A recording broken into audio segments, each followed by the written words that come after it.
Hi, ladies and gentlemen, Eddie Marcus here again. Listen, I'm sitting out here and I'm praying, obviously thanking God for loving me, thanking God for truly loving me. And then it hit me. I went back in my mind to the first obvious miracle, God exposing the power of God to me in my life, removing all doubt. Excuse me.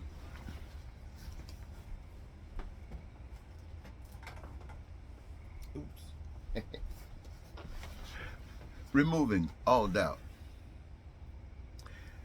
And I thought about it, and it just started working with me. And all of a sudden, it was like the Spirit was telling me what I need to do is to share this testimony with you.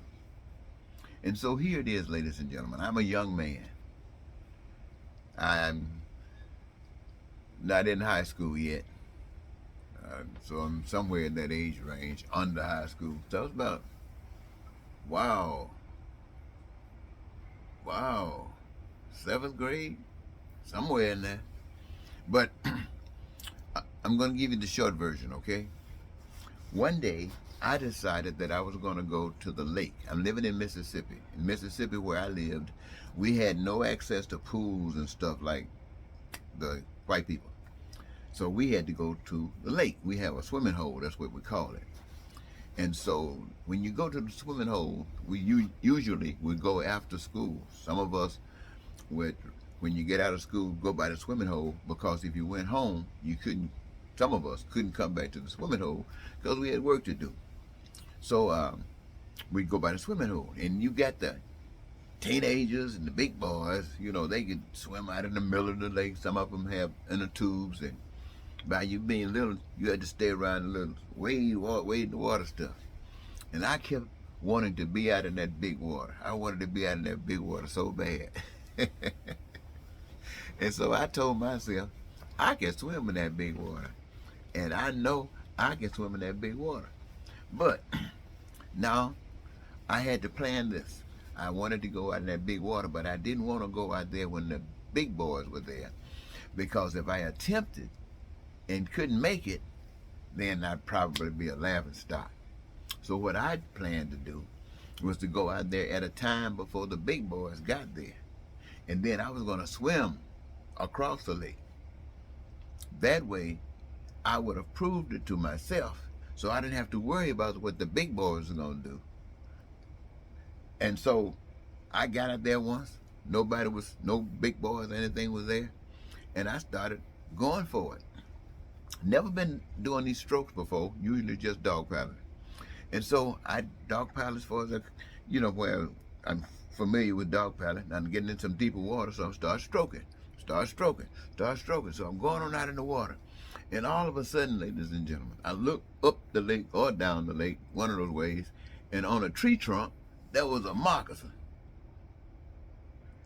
And here I am in the middle of this lake in a moccasin. And it scared me. And I screamed. And when I screamed, the moccasin turned his head around and looked at me. And when he looked at me, I was looking at him. And he dropped in the water off the tree trunk. Now, and when he said flop, I said, "Oh my God." I turned around and I started screaming, I guess, and I started splashing the water. I thought I was trying to go real fast, but I caught myself. And because I saw water splashing, I'm thinking, oh, all I'm doing is splashing water. And so I decided that I was doing that wrong. So I calmed down a little bit. Next thing I know, I was back at the bank. And when I got at the bank, I naked jumped up out of there, out of that mud hole. And that snake came right up behind me. And the snake went over in some shallow area and curved up and just stared at me as I ran up that hill, getting out of Dodge. Now, let's think about that, ladies and gentlemen. Any fool would know that I did not go out there and outrun a snake in the snake's environment. So it had to be that snake was running me out of there. Why would that snake run me out of that lake? For some strange reason, I don't know. But because that snake ran me out of there, I am still alive. So something tells me when I was looking at that snake going back up that hill and he was sitting there staring at me, it was like that snake was telling me that I was foolish, that I'd done something dumb. But as time passed, because this never went away, I began to see clear what was actually happening, what actually happened. And so when I come before you, ladies and gentlemen, it is, now there are a lot of stuff happened between there and other stuff too, but I'm parallel that with what I do. When I come to you and talk to you and say these things to you, what I say to you, I say those things to you because really you are as dumb as I was.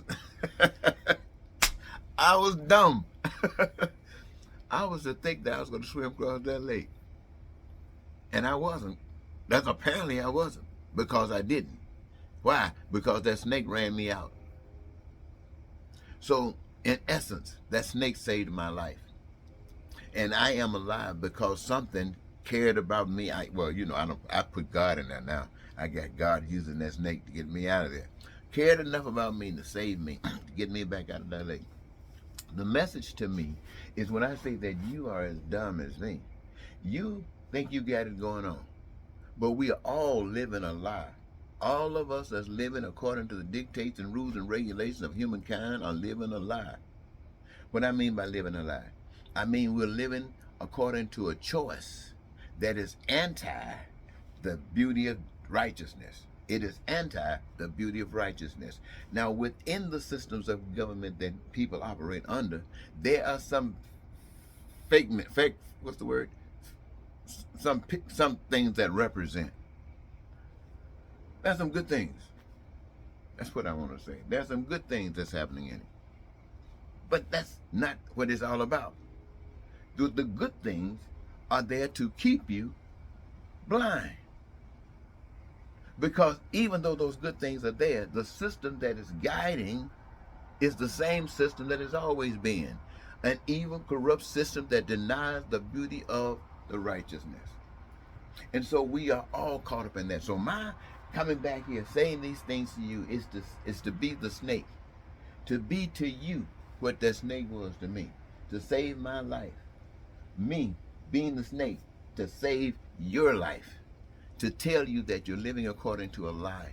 To tell you that the truth is that everything is God and everything is available to all of us. All we have to do is forget the lie and start carrying according to. You heard somebody say, love the Lord thy God with all the heart, body, soul, and mind, and thy neighbor as thyself. These are the first two great commandments. Then, look, there ain't nothing else. If you're loving one another, you're acknowledging your love for us or whatever caused us. That is the truest expression. We don't even have to say anything about loving another power when we love each other the righteous kind of way. Because we are in love. And love is expressing itself every day in every way in all the kinds of things that we do and say. And so this is me coming to you saying, this is what we're entitled to. Yes, we live under some rules and regulations that we didn't know anything about. That's what you call an awakening. And when you wake up, you get up. Nobody just stay in the bed once they wake up. You get up and you do something. Yes, you do it every day according to the normal way. But now we're talking about a new thing, a new day, a new way, a way that's on the path that produces what you have determined. Okay, I just thought I'd just tell you, the snake was used by God to save me. And I am the snake used by God to save humankind. With truth. Now the snake is not over there bragging what he did for me. The snake just did it. So I'm not going to be bragging about I'm just doing it. Because let me tell you, you do some things that really embarrass me. It makes me seem sometimes. I know you do it to try to make me feel like I ain't hitting on nothing, but it's not working that way. See, I know what I've been given is directly an expression of love and compassion. I know that for a fact. So when people try to respond or don't respond, just totally ignore me, I too feel bad, not for me, but for the people. Because it does not have to be. And having said that, until next time, Eddie Marcus saying, good night.